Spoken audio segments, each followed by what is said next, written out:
I did not. Is that's at the lake right down here? Yes, it is, but actually, one of the a famous author came and wrote a story about that was syndicated in newspapers, and so many people read about it and came and wanted to see that. They were afraid the house was going to cave in, so they tore the slide off the house. The house is still there, but the slide's no longer there because they were afraid it was going to crush the house, and so they they took it down. Yeah. Wow. This is William Jennings Bryan, who presidential candidate, three-time Secretary of State under Woodrow Wilson, and he was president of the Winona Bible Conference for a number of years. Which one was this? Oh, right there. Oh, Yeah, okay. lived out on the island in the Killarney Castle when he was here. He was probably the best-known public speaker that came to Winona Lake. What's his name? William Jennings Bryan, B-R-Y-A-N. Where is this is Rhoda Heaver here. Mm-hmm. Okay.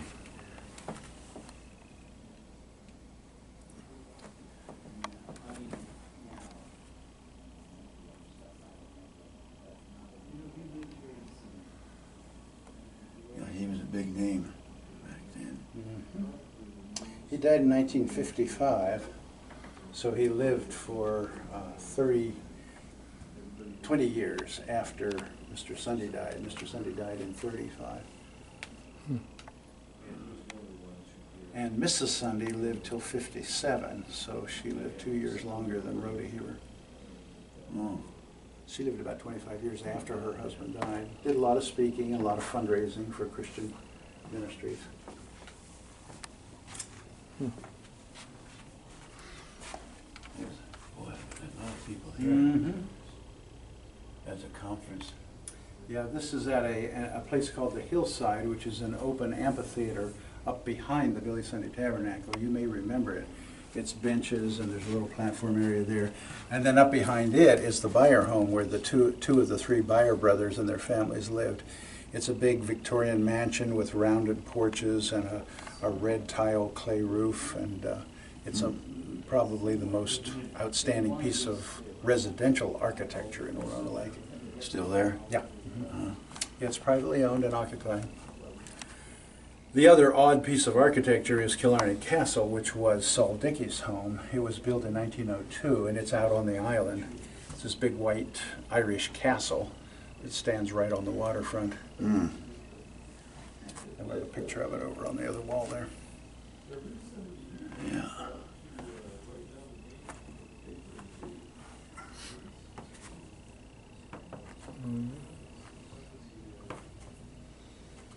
A lot of history here. Yes. Well, that goes back a few years.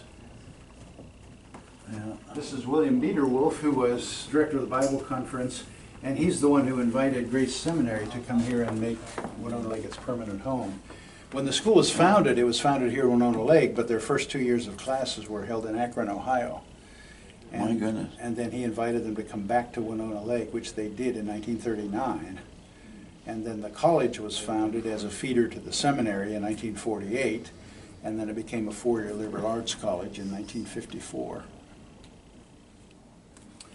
So today there is both the undergraduate, Grace College, and the Graduate School of Theology, Grace Seminary, that are on the same campus. Same campus, yeah. Yeah. Okay. Yep. Yeah, that makes sense.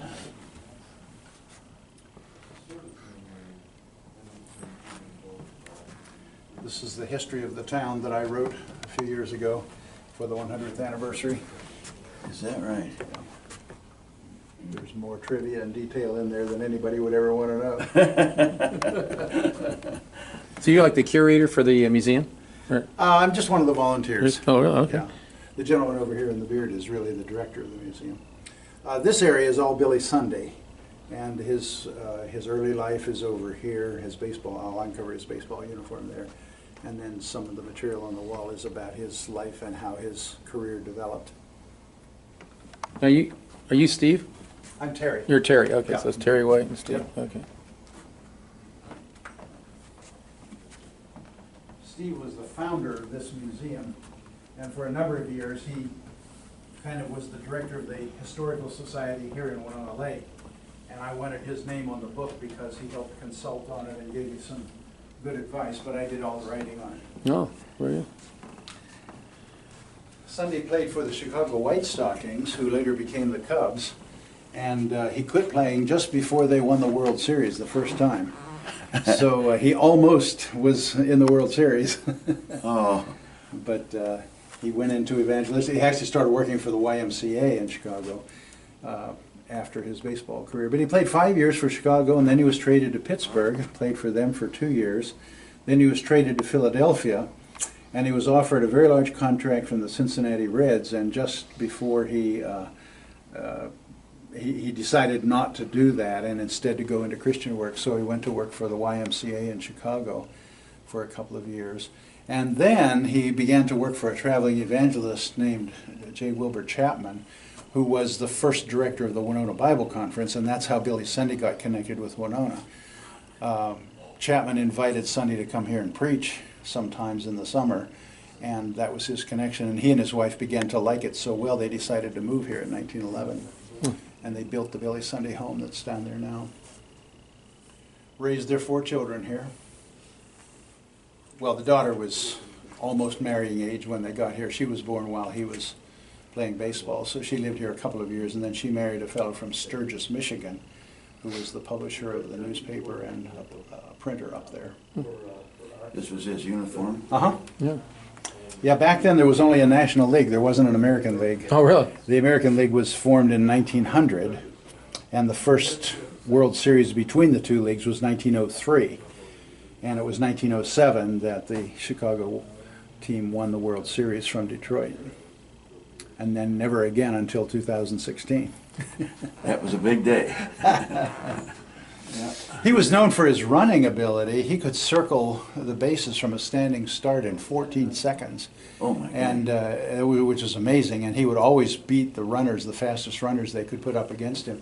Nobody ever talked much about his hitting, but his lifetime batting average was .248. And I checked just to see how that would compare with last year's Cubs. There are 3 Cubs that had the same lifetime batting average as Billy Sunday. One of them is Dexter Fowler, one of them is David Ross, and one of them is Ben Zobrist, the MVP. So he really was a pretty good hitter. But they didn't talk about that. They talked about his running. Wow. Huh. And of course, his fame as a baseball player really helped him draw crowds I for his imagine. evangelistic meetings. Right. And he used a lot of baseball terminology. And he was very athletic on the platform. He would run and slide and jump and On the platform? yeah, he was quite athletic. His way of talking about salvation was he would say, when the great umpire calls that game in the sky, will you be safe at home or will you be out? And what he meant by that was, would you have salvation or not? You know, but that was his terminology. That'd be a clever. He spoke to 100 million people face to face. No radio, no television, and no amplification. So no human being has ever done that before or after. Probably never will. Yeah, Billy Graham spoke to more people, but he had amplification and had radio and television. Mm-hmm. Yeah. Mr. Sunday was also very instrumental in the Prohibition movement, and he preached often about alcohol. One of his most famous sermons was called Get on the Water Wagon. And so when the 18th Amendment was passed in 1919, his career sort of peaked at that point. Because the Prohibition came in and it was active or was in force then for 13 years until it was repealed. But he was on the lecture circuit and preached very strongly against alcohol. And so you'll see that reflected in a lot of his material. Anyway, so I've been to for a long time to bring me one, and okay. Hasn't done that. Okay. So I'm trying to get that. Hey, Dan. I brought you one of the magazines, Oh, thank you.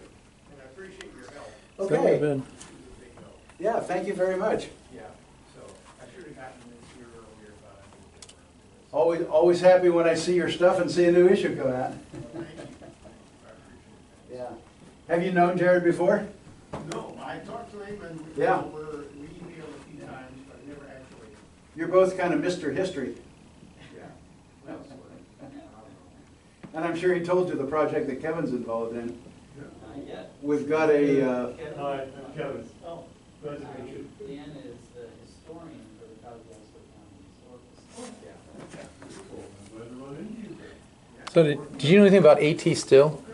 A.T. Still. He was a founder of osteopathic medicine, and so that would have been around the same time as Billy I Sunday don't. in Kirksville, Missouri. So I was just kind of curious because they have a curator and a museum there in Kirksville, Missouri itself, talking about that profession, and it's just like this is about the same time, that late 1800s, early 1900s. So but it's interesting. Yeah, a lot going on in America at that time. I do have a friend, or had a friend, I think he's died now, he was a doctor of osteopathic, and I think he went to school in Kirksville. Yeah, we both graduated from Is there a Kirksville. school there? Yeah, yeah. But both, my dad and I both graduated from Okay. Kirksville. Yeah, this guy's name was Walker, Bill Walker, Oh, and he was a physician here in town. oh, And he Bill Walker. and another physician took 2 years apiece and went to Africa. And so they had a practice here, and whatever family was here would handle all the patients while the other one spent 2 years in Africa.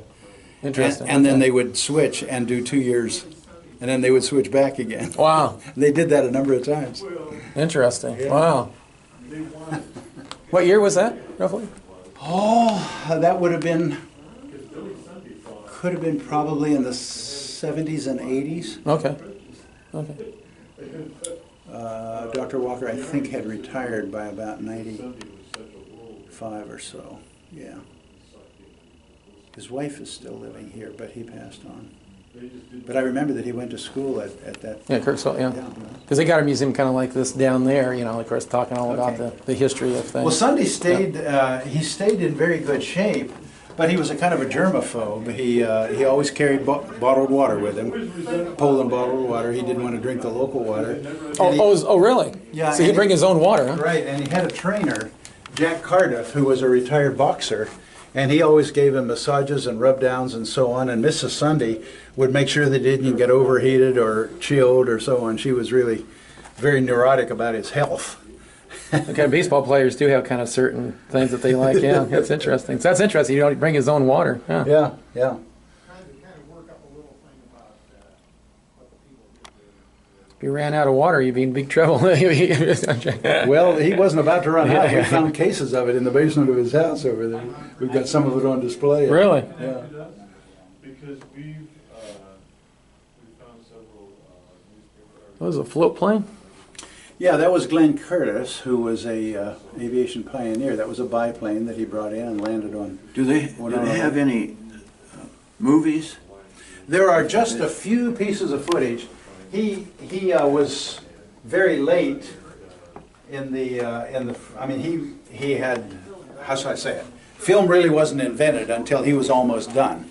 So we have a little bit of footage of him in his late 60s and early 70s, but it's just a couple pieces. It's not much, and I think it's on this DVD here. Right. This is more the people who See if we can get it going And here.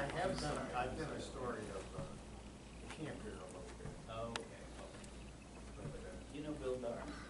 Oh, Yeah. okay. because when I first started working, On the wall of his study are signed portraits of the great men of his time. Well, that's about the Billy Sunday home.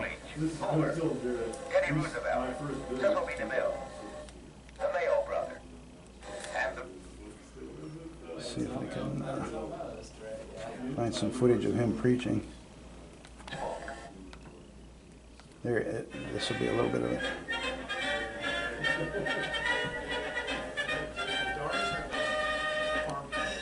Ladies and gentlemen, I have the sworn, eternal, uncompromising enemy of liquor traffic. I ask no quarter and I give none. What means this assault against the 18th Amendment? Oh, it's nothing under heaven but an attempt to bind and rivet the old breweries and the old distilleries around the neck of the American people for their own profit. But where will the money come from? They say that Uncle Sam will pay Uncle Sam $1,500 million in revenue. Well, where will it come from? Come from the pocket of the poor devil that drinks and stuff in the world. They say we need their saloons in order to bring back prosperity. Well, what does Germany need and France and England to bring prosperity? Why don't they pay us what they owe us? They say, well, prohibition has brought on the depression. Well, what's brought on the world? Or depression is worldwide. The saloons are dead as an Egyptian mummy. She's too dead to skin. But her ghost hangs like a moral paralysis over our land, but no man, woman, or child alive today will ever live to see the stars and stripes wave over an open licensed saloon in the United States land of America. I'll fight the saloon from Hawaii to Hoboken. I'll kick it as long as I have a foot. I'll punch it as long as I have a fist. I'll butt it as long as I have a head. I'll bite it as long as I have a tooth. And when I'm old and fistless and footless and toothless, I'll gum it till I go home to heaven and it goes home, my friend, to hell.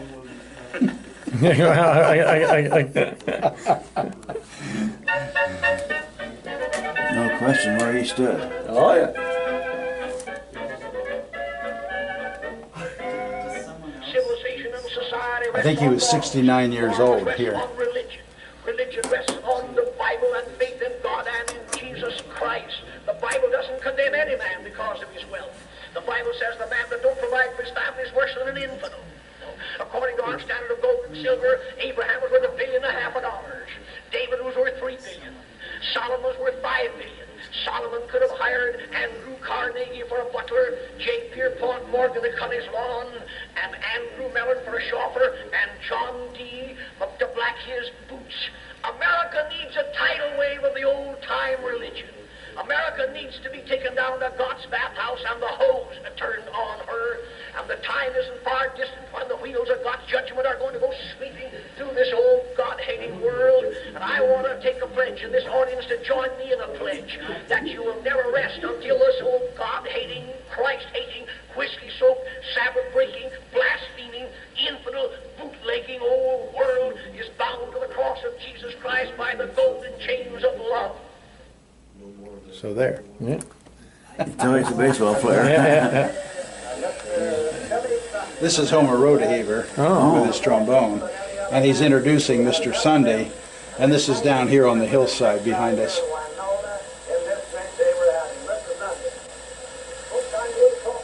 The audio in this is very difficult to understand. It's almost impossible to hear what he's saying, but you've heard him. Yeah, yeah, that's good.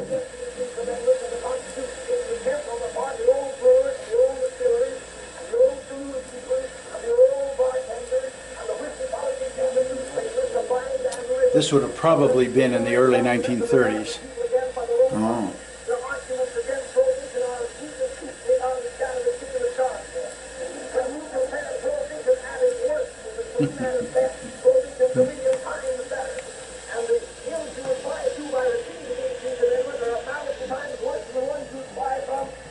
I'm glad you got a chance to meet Dan. He's a pretty key figure. No, yeah. Was that a happy to yeah.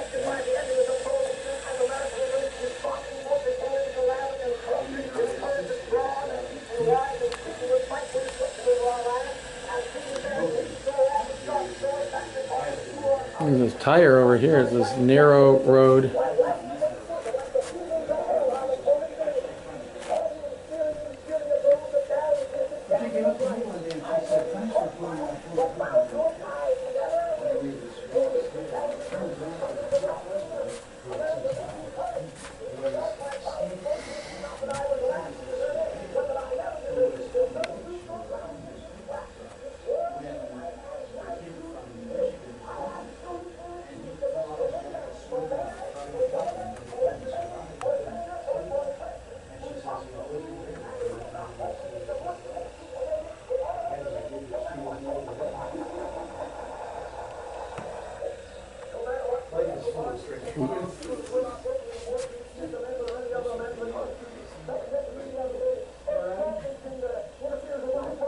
I try not to embellish the story, but some of them are just really good.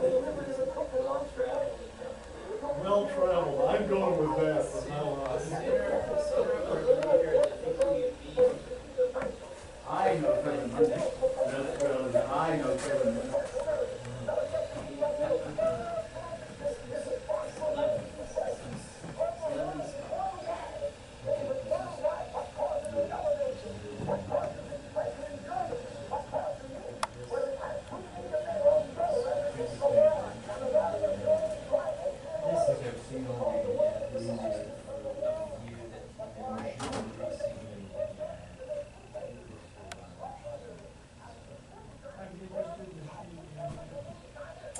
I can answer any questions for you or give you more information. Just give me a shout. Otherwise, I'll let you just explore on your own. Okay, thank We're you. really glad you took the time to visit today. Thank you. Well, thank you. It's And very I helpful. hope the reunion goes well, or is it over? No, it's Saturday night. Saturday night. Yeah. Okay. You may have a friend of mine who taught at Silver Lake come to that. His name is Dan Pacheco. And What year was that? well, it would have been, he started teaching probably in 64 or 5. Oh, But he often goes to those Silver Lake reunions just because he knows a lot of the people and a lot of the families. his name again is Pacheco, Pacheco. yeah. He's Spanish American. He was raised in New Mexico. But he's well known in the Silver Lake area because he taught there for so many years. Oh, Wow. yeah. Well, good. Very good. Well, we appreciate your visit today. Well, thank you. I'm Terry. If you have any questions, just give me a shout. Okay. Yes, that doesn't ring a bell at all. I don't know. If you just run past here.